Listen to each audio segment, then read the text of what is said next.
16 milhões de brasileiros vivem na miséria, com menos de R$ 70 por mês. Em casas improvisadas, sem acesso aos serviços mais básicos, como água tratada e energia elétrica. O Caminhos da Reportagem foi em busca dessas pessoas, ver onde vivem e como vivem. Encontramos histórias de vidas muito sofridas, mas também esperança. Constatamos que o país da desigualdade está mudando e que a distância entre pobres e ricos, apesar de ainda enorme, está cada dia menor.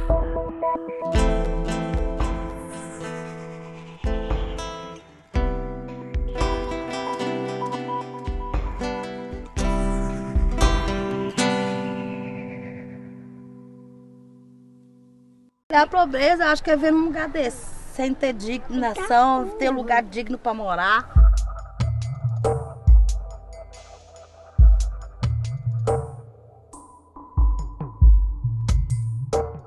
De vez em quando falta água, mas a gente vive do jeito que vive.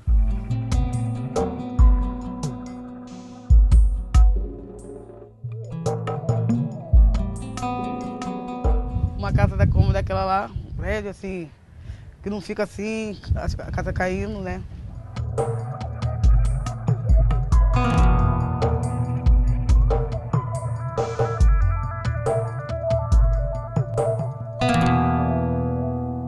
Você chega, você é discriminado.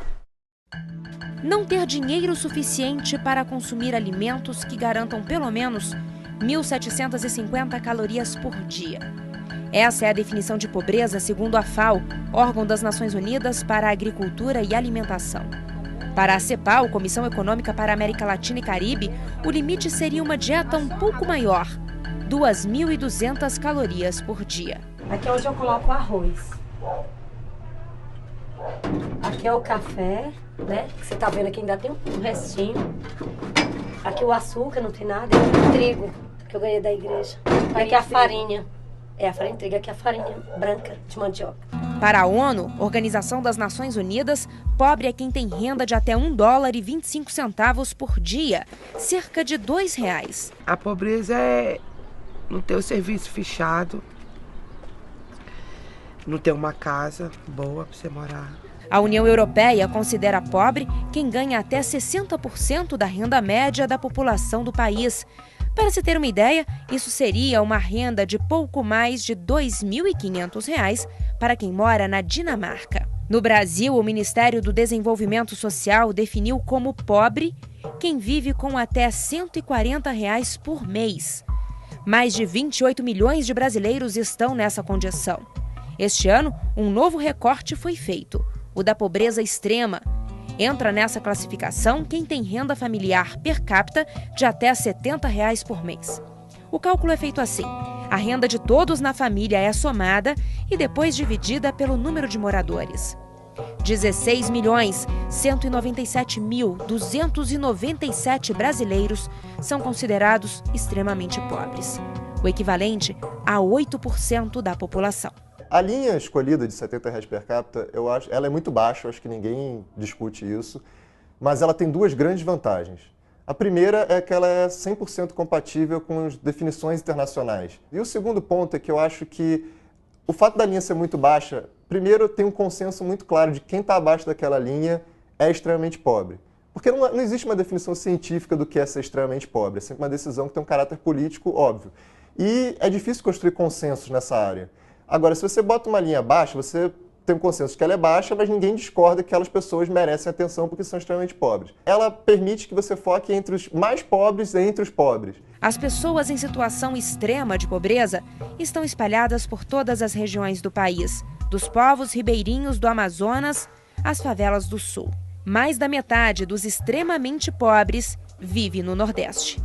E no ranking dos 50 municípios mais pobres do país, 26 estão no estado do Maranhão.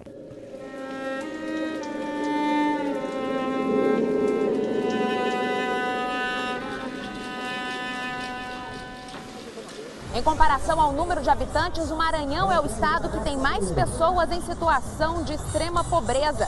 De cada 4 habitantes, 1 vive na miséria. A vida não é muito boa não, senhora. A vida de pobre, sabe como é que é, né? O senhor tem medo da casa cair? Eu tenho. Mas o que a gente vai fazer?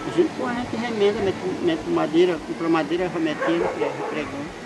Seu Virgino é um dos moradores do bairro da Liberdade, em São Luís. A comunidade é cortada por uma vala, por onde escorre não só a água da chuva, mas também o esgoto de todas as casas. Aqui não há parquinho, e é no meio do lixo e da água contaminada que as crianças brincam, no mesmo lugar onde os ratos se escondem.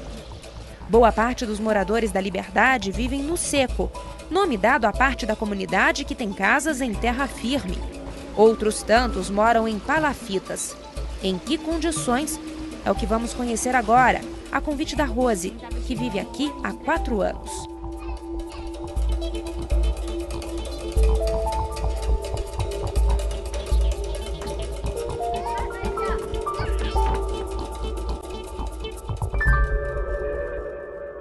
Essa é a casa dela. 2 cômodos para 6 pessoas. E não tem cama para todo mundo. Dá pra ver aqui nas telhas, tem uns pedaços que não estão tampados, né? Que tem uns buracos. Molha tudo aí, molha. Como é que é quando chove? Molha tudo. Depois de chover à noite, que balança muito, a gente fica com medo da casa cair e a gente fica acordado. Aí molha tudo. O único lugar que não molha muito é na sala. Aí a gente corre pra sala. Os meninos estão dormindo, mas eu e eles estamos acordados, porque se acontecer alguma coisa... Todo ano, Rose vive a mesma agonia quando chove, quando a maré baixa e o perigo da casa cair é maior, e quando a maré sobe. Quanto mais a casa mais alta, mais ela balança. E se deixar abaixo, a maré entra, aí destrói tudo que tem. A gente já tem pouca coisa e para comprar, a dificuldade. E quando a gente arranja serviço que a maré tá grande, a gente nem vai porque se quer banhar na maré, a gente tem medo, né? De ir e achar eles banhando na maré. Eles querem olhar, eles pensam que é praia e querem banhar. Aí é de aqui, quem mora aqui é difícil.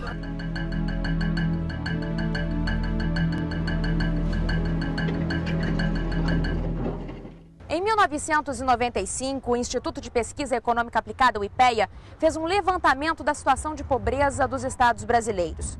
O mesmo estudo foi repetido em 2008. Aqui no Maranhão, a riqueza produzida pelo estado, dividida por cada habitante, cresceu 6% nesses 13 anos. Mas a pobreza não diminuiu no mesmo ritmo. A população pobre caiu apenas 2%. E fomos em busca dos mais pobres. Pegamos a estrada rumo ao interior do país. Destino final, Junco do Maranhão, um município pequenininho que depende quase que exclusivamente do repasse de benefícios assistenciais. Na estrada encontramos seu Manuel vendendo um produto típico do estado, a farinha de mandioca, branca, com manteiga, amarela e de puba natural. A farinha que garante o sustento do seu Manuel vem de produtores aqui de perto. Um deles é o seu Dedé, que aprendeu a mexer farinha com o pai. Assim dá para levar a vida. Aí já tem uma filha da gente que vive empregada trabalhando numa lojazinha, já tem a mulher que trabalha costurando, e aí a gente vai levando a vida. E aí no fim do mês soma de um, soma de outro? Soma de outro e dá para pagar o feijão, né?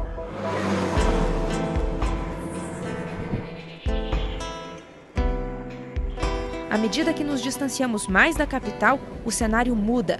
Casas de taipa, telhados de palha, falta de emprego. Por aqui o dinheiro não circula, não há comprador para a pequena produção. A vida de muitas famílias se desenrola às margens da BR, alheia às riquezas transportadas pela estrada. É hora do almoço. O que será que essa família tem para comer? Arroz, o feijão e o peixe frito. Pegado do garapé mesmo, que a gente pega mesmo. Ele sai 3 horas, 4 horas da manhã. Esse aqui é o prato de quem já? É o meu. É o seu esse? Uhum. E quem que pescou essa piabinha? Foi o meu marido. E é aqui perto, dona Maria? É não. É um... Antônio. E Antônio? Seu Antônio, esse peixe do almoço que o senhor pescou, da onde ele vem? É longe daqui que o senhor pesca? É longe. Dá quanto tempo? Eu gasto, para me chegar lá, eu gasto 1 hora e 20 minutos de bicicleta.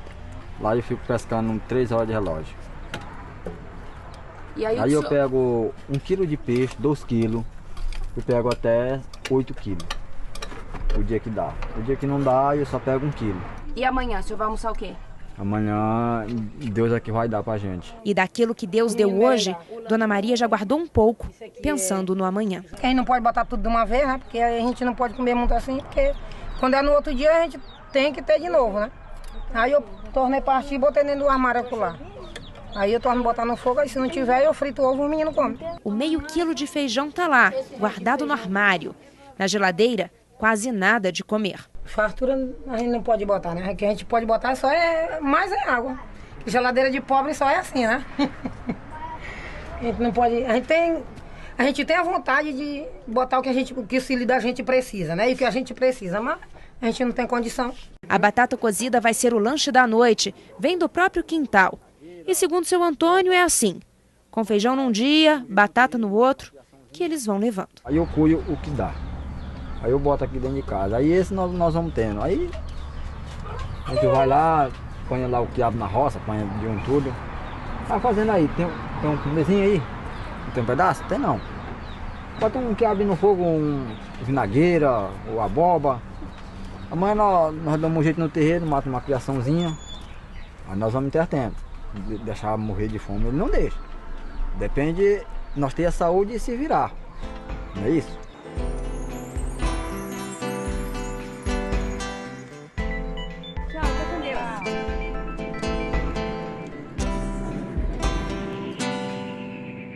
E seguimos viagem, adentrando cada vez mais o interior do país.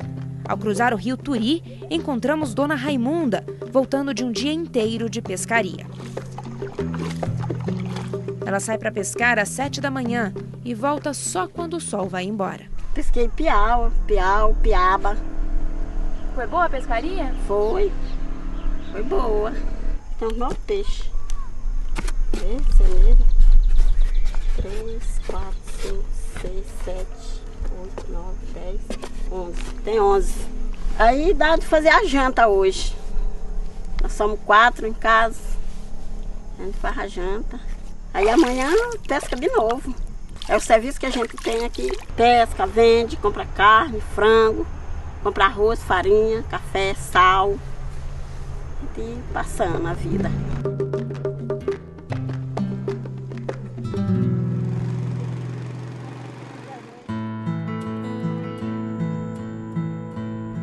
Chegamos a Junco do Maranhão, cidade pequena com menos de 4.000 habitantes. O município surgiu às margens da BR-316. Tem poucas ruas calçadas, um posto de gasolina e nenhum banco. As operações bancárias mais básicas são resolvidas no caixa da Elisângela, que funciona dentro do mercadinho. Pago benefícios sociais, caso Bolsa Família, faço saque também, tira saldo, extrato. Paga conta também, energia, telefone, boleto. O serviço dos Correios aqui também é limitado. Aqui a gente recebe só as cartas, as correspondências do pessoal do município do Junco. Se eu quiser postar uma carta agora lá para Brasília? Aí só na próxima cidade ali, de Maracassumé. Aqui só recebe? Só recebe. Junco do Maranhão é o município brasileiro que proporcionalmente tem o maior número de habitantes que dependem do Bolsa Família, programa do governo federal de transferência de renda. Aqui, de cada 10 pessoas, 9 recebem o benefício. Uma delas é Gilvanete. Sem emprego, o dinheiro do benefício engrossa a renda que ela tira lavando roupa na nascente do córrego. Sabor tudinho, aí depois vou tirando sujo, botando no sabão em pó para ficar cheirosinha. São R$40 por mês para lavar 2 bacias de roupa como esta por semana. Não é muito fácil não, dói a coluna, porque fica de mau jeito, né?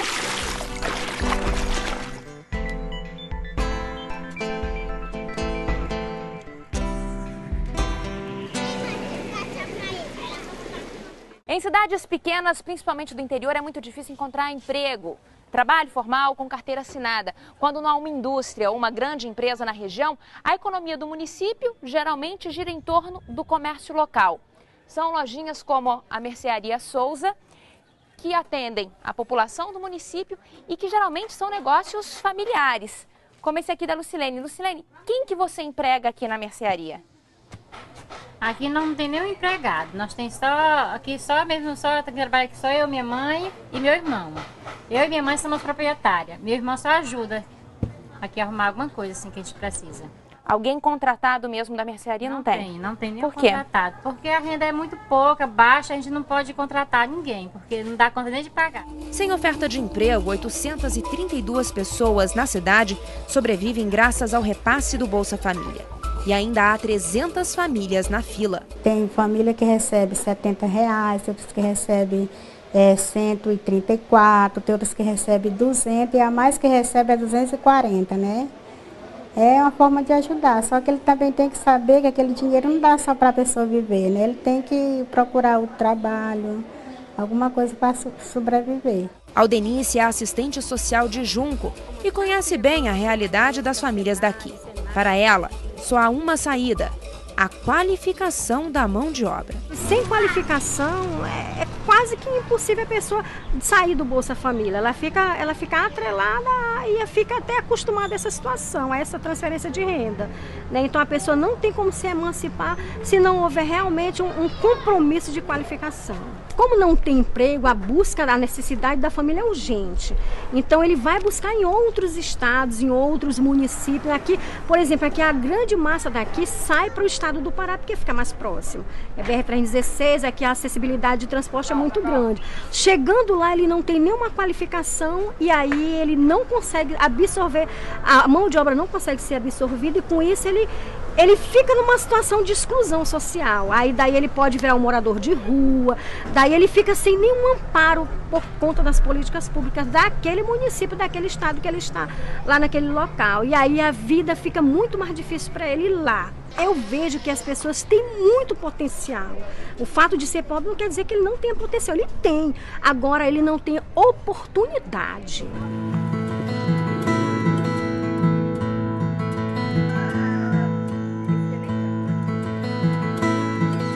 Potencial Edilson tem. Esperança de que os dias serão melhores também. Aquela esperança de quem ainda é novo e tem a vida a ser conquistada. O primeiro passo foi a casa, feita de taipa, por ele, com a ajuda da Raimunda. Casa que ela arruma e enfeita como se brincasse de casinha.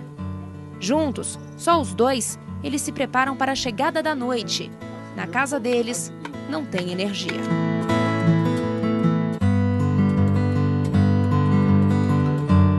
E quando a noite chega, voltamos à casa de Edilson e Raimunda. Ele nos espera na porta, lamparina na mão. No fogão, cozidinho de carne com cenoura. Antes a gente morava numa casinha de palha, só que de taipa também. Aí essa daqui é tudo. Aí eu procuro organizar tudo. Tem telha, aí a gente vai organizando, ajeitando. O que você gosta de arrumar assim? Minha cozinha, arear minhas vasilhas, limpar tudinho, organizar, colocar as flores, limpar tudo. Aí fica bonitinho, sei lá, eu acho que outras pessoas também, né? Acho bonito, gostam. É isso. É linda a sua casa, não é? Eu acho linda.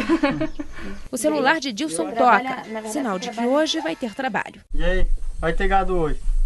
Mas 9 horas eu tô aparecendo lá, viu? Meu trabalho, por enquanto, eu tô trabalhando tratando fato aí com os meninos, eles matam gado, aí eu tiro o bucho do boi, aí eu vou, corto o bucho do boi, jogo aquela merda fora.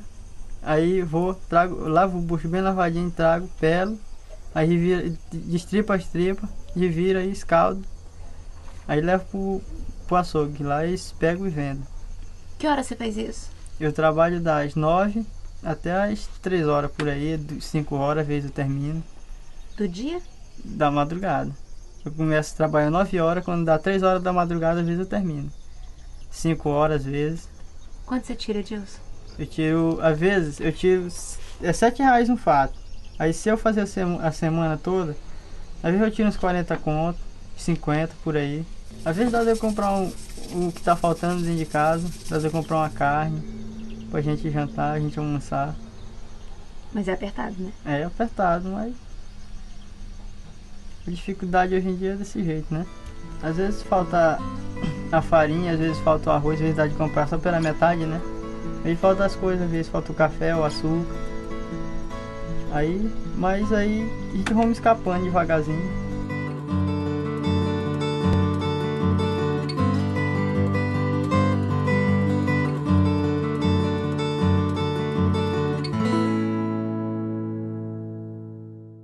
No próximo bloco, os mais pobres entre os pobres. Mulheres e negros são maioria entre os que vivem na miséria.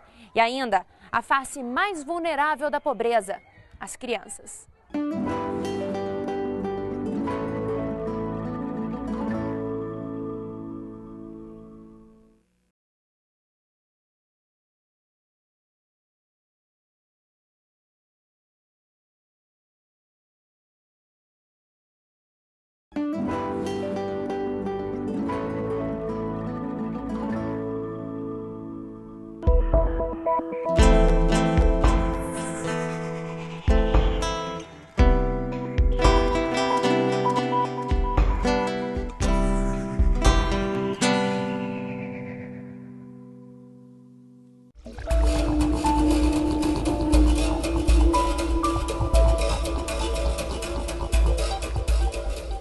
Quilômetro e meio.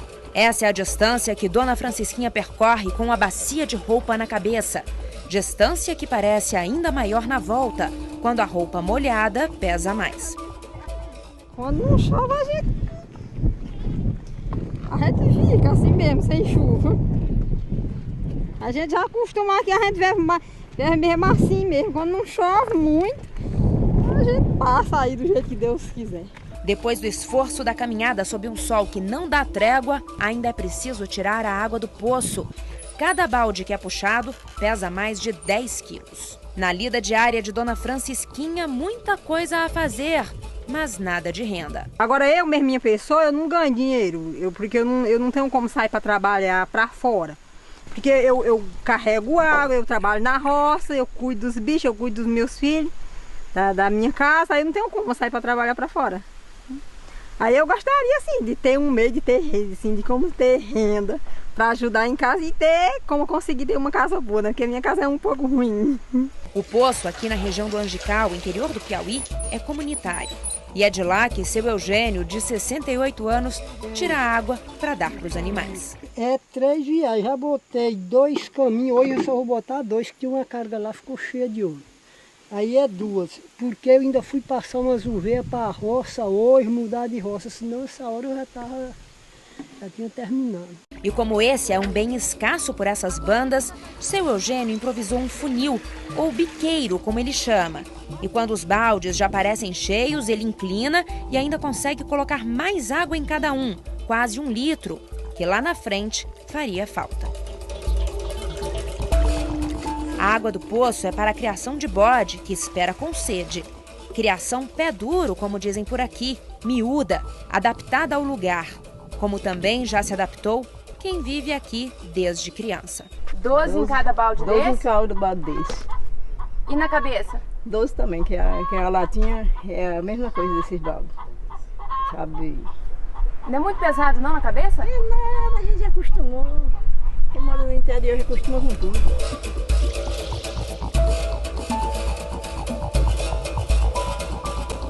Não só a renda baixa é usada para determinar se uma pessoa vive ou não na extrema pobreza. O IBGE, no censo de 2010, fez um recorte para identificar as famílias nessa condição e elaborou uma lista com 7 critérios. A família do seu José e da dona Deca atende a todos eles. Boa tarde, seu José e dona Deca. Seu José, na casa do senhor aqui, vocês têm banheiro? Tem não. A gente resolve assim, no mato mesmo, não tem, não existe ainda. É a energia? Já chegou até aqui ainda não? Chegou não. Tem aqui pertinho, aí por outro lado da pista tem energia, mas aqui não tem. Como é que o senhor faz? Aqui usam o candeeiro, como a gente chama. Queimando o óleo, acende ele ali na hora que a gente precisa. Para a necessidade aqui mais fora, um pouquinho que a gente não pode ir com o candeeiro, usa lanterna a pilha. E esgoto aqui tem? Tem não. Água encanada? Tem não. Você tem poço artesiano aqui? Não tem. Como é que faz com a água? A água, quando a chuva vem, a gente acolhe um pouco de água, porque a gente tem uma barragemzinha, aí a gente acolhe a água. Isso mesmo seca durante a seca, logo de cedo seca. Aí vai se carregar aí a gente em animal, vem carroça. Pega fora, você pega nessas adutoras que tem aí, a gente pega água para o consumo de casa.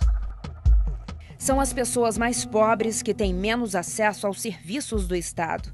O mapa da pobreza e o mapa da carência de serviços públicos são quase idênticos. Em todo o país, 308 mil casas ainda não têm energia elétrica. Entre os mais pobres, mais da metade não tem esgoto.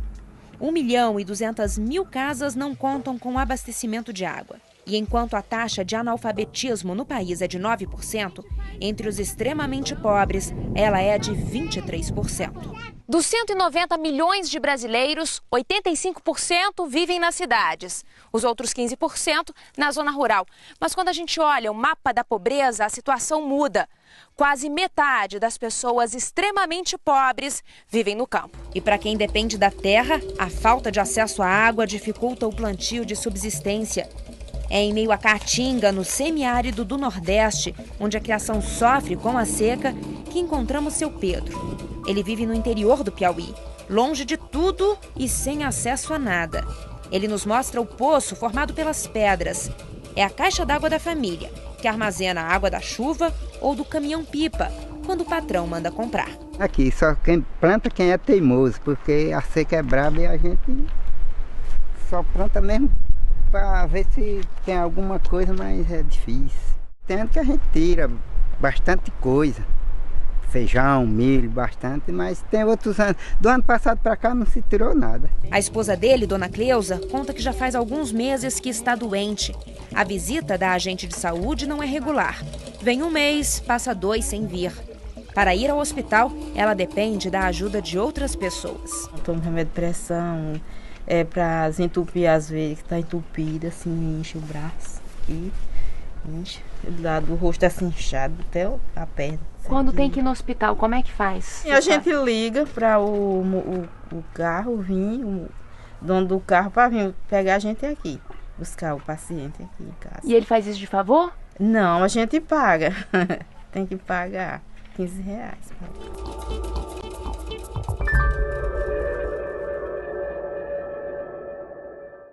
Dinha, Franciane, Laís, Geisa, Paulo Henrique. Esses são 5 dos 7 filhos de José Francisco e Francilene. Aqui a gente chega a passar fome.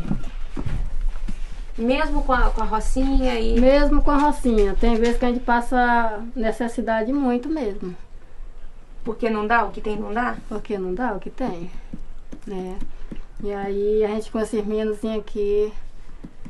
A menina abusa para um lado, a menina abusa para outro. Aí o jeito que tem a gente ir na batata, na macaxeira, é assim. Tem dia que eu amanheço o dia aqui, menino, sem ter nada, esse daqui diz logo. Se tiver só café puro, você amurou no pé da mesa e pronto. E quando não tem o café para eles ir tomar antes de ir pro colégio, eu não deixo eles ir. Aí eu só mando dizer que eles não vão. Talvez a face mais cruel da pobreza seja as crianças. Se não a mais cruel, com certeza a mais vulnerável. E tanto no campo quanto na cidade, elas representam metade da população em extrema pobreza. 4 de cada 10 pessoas que vivem na miséria, sem acesso a serviços, a rede de esgoto e água tratada, são crianças de até 14 anos. Historicamente, tanto nos países desenvolvidos, desde o século XIX, quanto no mundo inteiro, os 2 grupos mais vulneráveis à extrema pobreza, em geral, são os idosos e as crianças. A Constituição de 88, que teve uma expansão da Previdência muito grande, principalmente da Previdência Rural, que atinge os produtores familiares e dá um salário mínimo para os idosos nessa área. Mais de 90% dos idosos estão cobertos. Isso fez com que a extrema pobreza entre idosos virasse residual. Menos de 1% dos idosos são extremamente pobres hoje. As crianças, por outro lado, é uma outra história. É o grupo etário com maior índice de pobreza do Brasil desde sempre e continua sendo. O perfil da pobreza extrema, detalhado pelo IBGE, mostra que a maioria das pessoas nessa situação são negras. O censo de 2010 traz que mais de 70% dos extremamente pobres são pardos ou pretos. Meu pai trabalhou muito escravejado aí, fazendo diária, cerca, carregando madeira no ombro. O velho, meu tio Cassimiro, ele morreu com 102 anos e 20 dias. Ele passou por isso tudo. Porque naquela época, os que eram os mais velhos, eram escravejados dos outros mesmo. Agora, já nós que eu já sou mais novo, a gente pegava o mesmo escravo por isso, porque a gente nada tinha. Ali a gente ia trabalhar para um galego desses aí, o cara sofria. Agora para ganhar o quê? Fato de bode, cabeça de bode, eram essas coisas que a gente ganhava, trabalhava para eles e para sobreviver comia essas coisas. É poucos negros fazendeiros, sempre fazendeiro mesmo é os brancos, mas tem as coisas. Agora só que hoje, quase todo negro já cria umas coisinhas, mas de primeiro não criava, que não tinha como. E hoje melhorou um pouquinho. Seu Gilberto é presidente da Associação do Quilombo Escondido, que fica no município de Acauã, no Piauí. De um tempo para cá, acompanha, não sem certa tristeza, a comunidade ficando menor. É que os mais novos partem em busca de emprego. Eu tenho 5 filhos morando em Petrolina. E teve deles que saiu, tem umas mulheres mesmo, bem 3, elas saíram daqui, era menininha de 12 anos. Mas eu não podia dar nada, que não tinha. E como aí, estão lá? Elas estão trabalhando, são empregadas lá, que trabalham em casa de família, e aí pelo menos estão ganhando o salário, está melhor do que está aqui, porque aqui não tem como. Os mais pobres, entre os pobres, são as mulheres. Elas estão na linha final da pobreza, principalmente a mulher negra, com filhos e sem companheiro. Mulheres de baixa escolaridade ou nenhuma escolaridade ainda, mulheres que não tiveram acesso, apesar de todos os programas de proteção, né, programas de assistência social, a que tem direito, essas mulheres não tiveram condição de acesso nem ao seu direito de assistência social, né? Não conseguem chegar no Bolsa Família, muitas delas, não conseguem chegar na atenção básica em saúde, não conseguem chegar ao direito básico à educação. Cláudia tem 7 filhos e 2 netos. Vivem todos com ela aqui neste barraco de madeira. O marido foi embora há alguns meses e não ajuda mais nem com as compras de casa. Aí meus filhos tudo cobra dele, entendeu? Ele, mãe, até meu filho caçula fala, mãe, meu pai não me dá nada. Meu pai não traz nada para a senhora, não vem aqui, nem aquele não vem aqui visitar como é que ele tá, o pequeno, né? Me vê os filhos como é que tá. Como é que você faz para dar conta dessa casa com esse tanto de gente? Eu me vejo de qualquer jeito, meu filho, é trabalhar. Fazer o quê, né? Trabalhar. Como? Trabalhando no chão, é o único meio que eu tenho de trabalhar. Porque pelo menos todo dia eu subo para lá, trago 15, 20 reais, compro um pão, compro um leite, compro uma mistura. É quando o sol vai embora que Cláudia começa a se arrumar para o trabalho de catadora. Ela trabalha de noite para garantir que os filhos não percam a aula durante o dia. Para aguentar a noite a céu aberto, 2 calças, 3 blusas. Nos pés, 2 meias e as botas. São 6h30 da noite. Cláudia segue para o trabalho.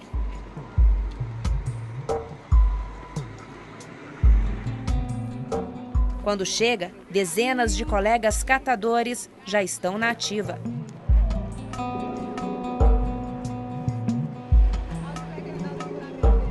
Com uma faquinha de serra, o copo é improvisado na hora. O copo, fazer que toma café.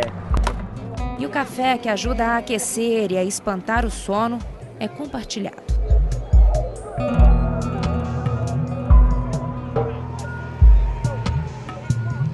Quando a carreta chega, todos se posicionam. É para garantir o lugar quando o lixo for despejado.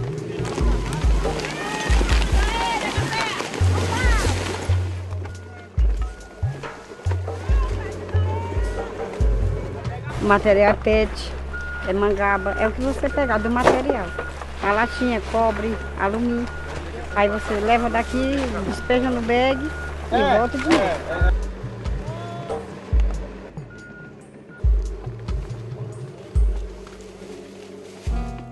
Vem lixo de hospital, vem lixo de cozinha, vem de tudo. Aqui a gente já encontrou até criança morta já nesse lixo. Você tem estudo hoje em dia.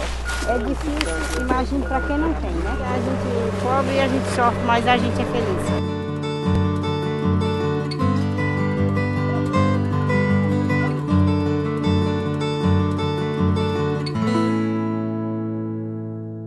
A seguir, a desigualdade no Brasil é a menor dos últimos 50 anos e os esforços para conseguir eliminar a pobreza extrema até 2015.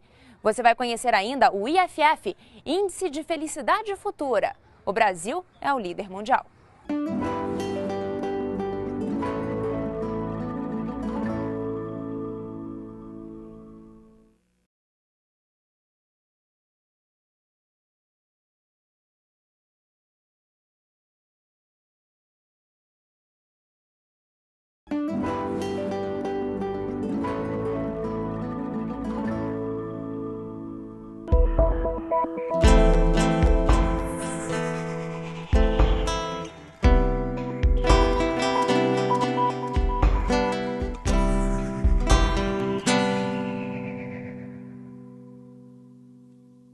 Aqui entra muito rato, eu tenho meu filho com problema nas pernas, meu filho de 6 anos, tem machucado, ele vai sempre ao médico e toma Vegetacil e volta tudo de novo. Tinha que arrumar um sofá, porque a gente não pode dormir no chão, porque tem rato, passa rato.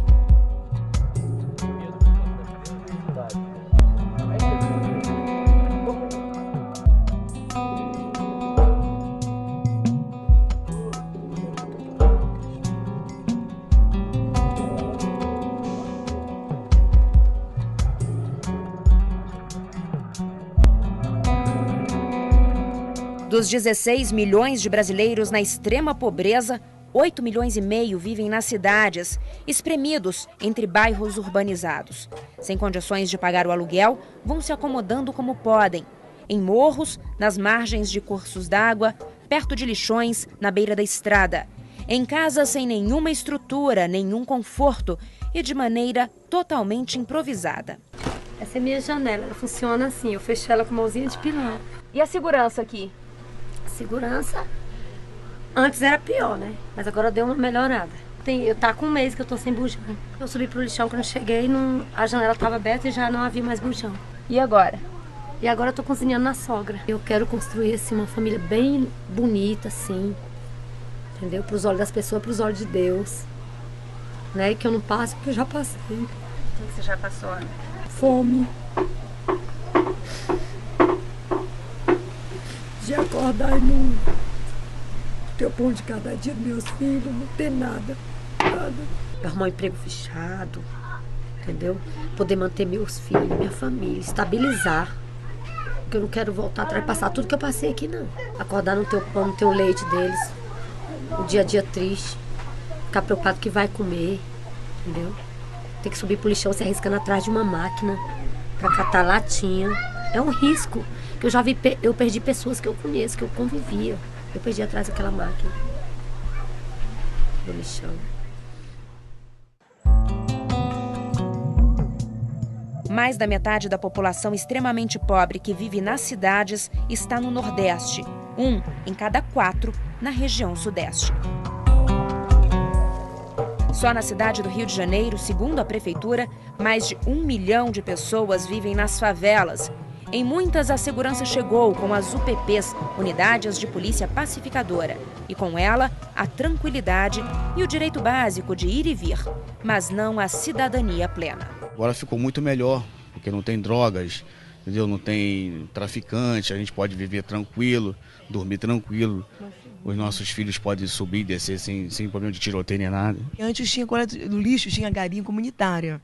E agora não tem mais. O lixo fica ali embaixo, então, né, a gente tem que se virar, botar ali, às vezes demora de carregar, aí os mosquitos, por isso é doença, né? Mas, entendeu? E também saneamento que não está totalmente completo.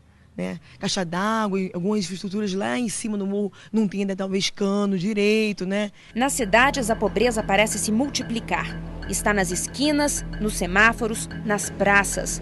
Não se sabe o número certo de pessoas que vivem nas ruas. Um levantamento do Ministério do Desenvolvimento Social, feito em 2008, apontava 32 mil adultos. Número pequeno entre os 16 milhões de miseráveis. Mas talvez sejam eles os mais desassistidos. São homens, mulheres, crianças e idosos, sem endereço, sem emprego, sem escola. Eu falo, moço, tem como você arrumar um lanchinho pra mim dormir, pra juntar um dinheiro pra mim dormir no hotel, pra não dormir aqui na rua com a criança. É muito horrível. É muito horrível. Tem umas pessoas que dão dinheiro, tem umas que não dão. É horrível. Tão perto, tão longe. O desenvolvimento, o emprego, as oportunidades estão logo ali, do outro lado. A um ônibus de distância, uma caminhada. Mas a distância que separa quem mais precisa de onde tudo acontece é enorme e passa principalmente pela educação e pela qualificação profissional. Principalmente nas grandes metrópoles, acho que a qualificação é um aspecto mais importante, porque são regiões com atividade econômica muito mais pujante. E especialmente nesses últimos anos, porque depois de um bom tempo as metrópoles, principalmente São Paulo, que passou um tempo estagnado, voltaram a crescer também. Então lá, talvez o acesso, tanto a qualificação quanto o acesso ao trabalho assalariado, seja um grande fator para eliminar a extrema pobreza ou para ajudar a diminuir a extrema pobreza. E uma coisa leva a outra. Não há emprego sem qualificação e nem erradicação da pobreza sem oportunidades de emprego. É preciso que a sociedade brasileira entenda que na pobreza não existe um problema moral. As pessoas não são pobres porque elas não querem trabalhar, elas querem trabalhar. E se tiver uma oportunidade, elas trabalharão. Essas pessoas são valentes, essas pessoas são corajosas para enfrentar a vida, essas pessoas querem que seus filhos estudem, essas pessoas se empenham nisso. Eu sou a pessoa mais abençoada do mundo. Você ganha meu berço por dia? Eu ganho. Essa é a Casa do Zezinho. Fica no Capão Redondo, zona sul de São Paulo, um dos bairros mais violentos da cidade. Mais de 10 mil jovens já passaram por aqui, onde o sonho começa a ser real.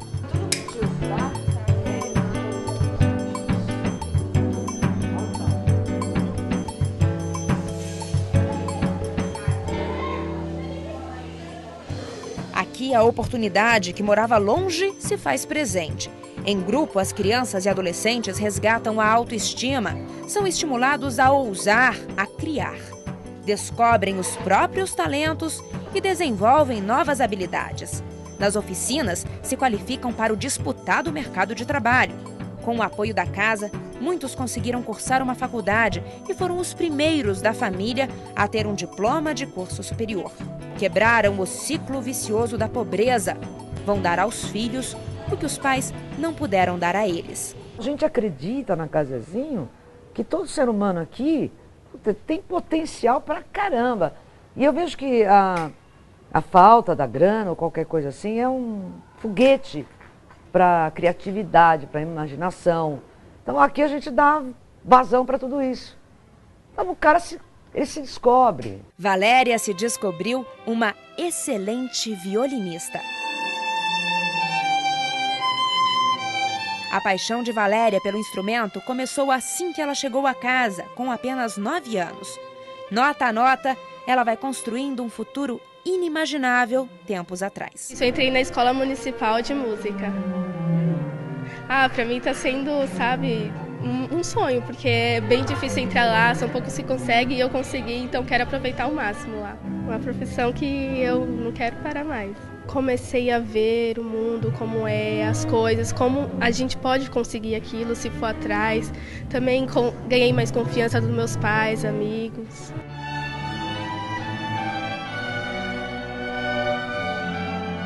Se a década de 80 foi marcada pela redemocratização e a de 90 pela estabilidade da economia, a primeira década dos anos 2000 tem como principal característica a queda da desigualdade. A distância entre pobres e ricos nunca foi tão pequena. Ainda assim, o Brasil é um dos países mais desiguais do mundo. É o índice de Gini que mede a desigualdade. Ele varia de 0 a 1. Quanto mais perto de zero, mais igualitária é a sociedade. O Brasil tem nota 0,53. É um dos piores índices do mundo.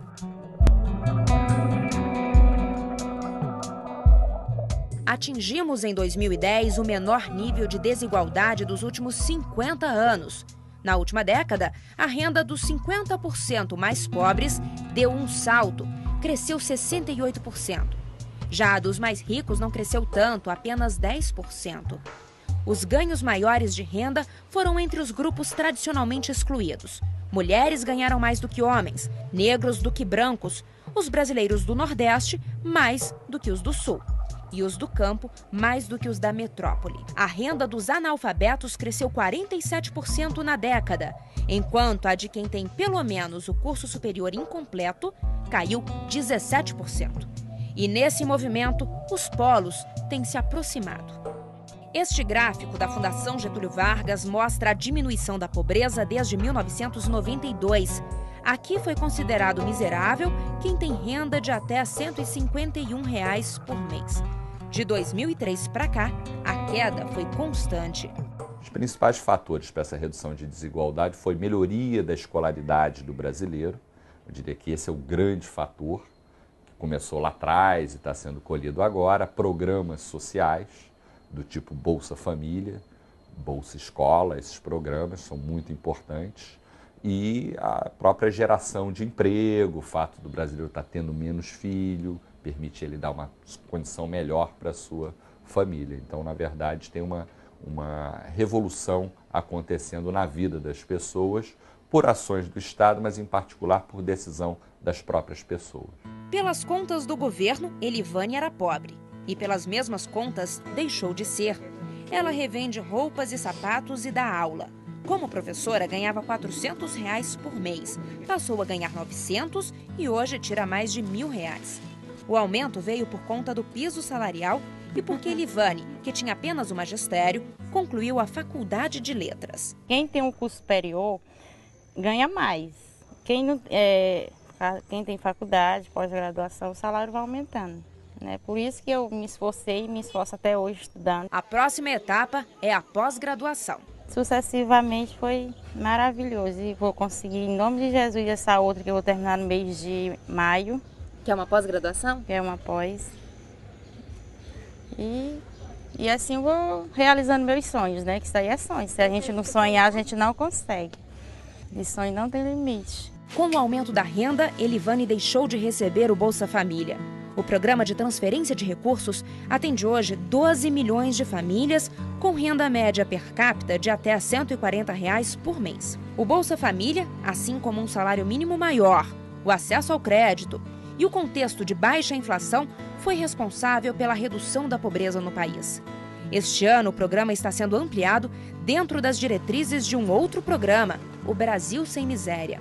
A nova estratégia prevê também a inclusão produtiva, com apoio ao produtor rural e qualificação da mão de obra, e a ampliação do acesso a serviços públicos, como saúde, educação, assistência social, saneamento básico e energia elétrica. O plano olha para a escassez de renda com serviço para casar esses dois mapas e para construir um terceiro mapa, que é um mapa de oportunidades.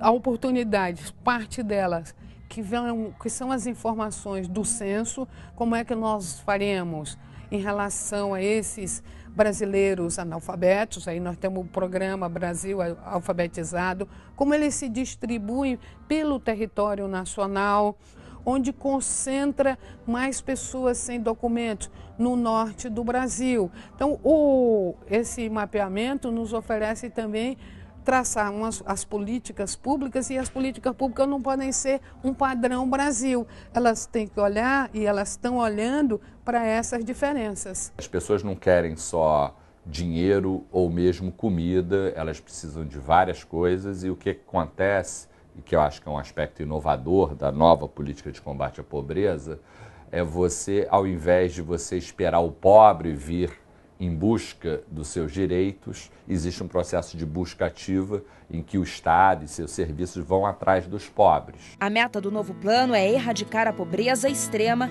até 2015. Isso significa aumentar a renda de mais de 16 milhões de brasileiros e dar a eles melhores condições de vida.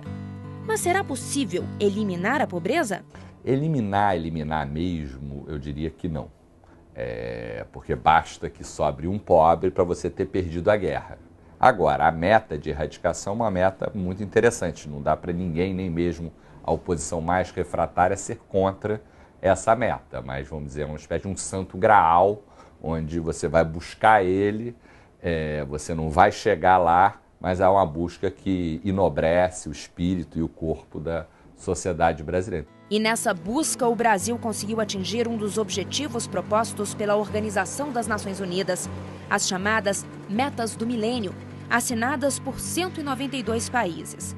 A primeira delas previa a redução da pobreza pela metade em 25 anos, no intervalo entre 1990 e 2015. O Brasil já chegou lá e agora se prepara para a nova redução. Mas eu acho que essa própria emergência dessas pessoas que saíram da pobreza, dessa nova classe média, ela atua um verdadeiro Pelé da nossa economia, numa fase de restrição de demanda externa por causa da crise, ela mantém as rodas da economia girando. Então eu acho que é bem possível a pobreza nos próximos 4 anos reduzir em 50% a pobreza em geral. Essa é a nossa projeção. Ou seja, a gente estaria fazendo em 4 anos o que a ONU fala para fazer em 25 anos. Eu acho que esse é um objetivo louvável e possível. Dificuldades, sofrimentos, incertezas. Apesar de tantas adversidades, o brasileiro é um povo otimista. Um levantamento feito em 144 países mostra que o Brasil é recordista mundial de felicidade futura. Em uma escala de 0 a 10, o brasileiro deu nota 8,7 à expectativa de satisfação com a vida em 2014. Somos um povo otimista, ao mesmo tempo reflete também um cenário de conquistas, principalmente para a classe mais pobre da população. Então tem um dado cultural, tem um dado real e tem um dado subjetivo. Quer dizer, o espírito brasileiro é um povo de espírito jovem, de espírito de nova classe média, que acha que vai subir na vida. Então a responsabilidade dos governos e da sociedade para que esse sonho brasileiro seja realizado é bastante grande. Eu acho que a felicidade da gente é a gente ter paz, né? Ter saúde, ter uma família estruturada, ter uma casa para morar. Você considera uma pessoa pobre ou rica? Rico. Porque eu tenho a graça de Deus comigo. É logo.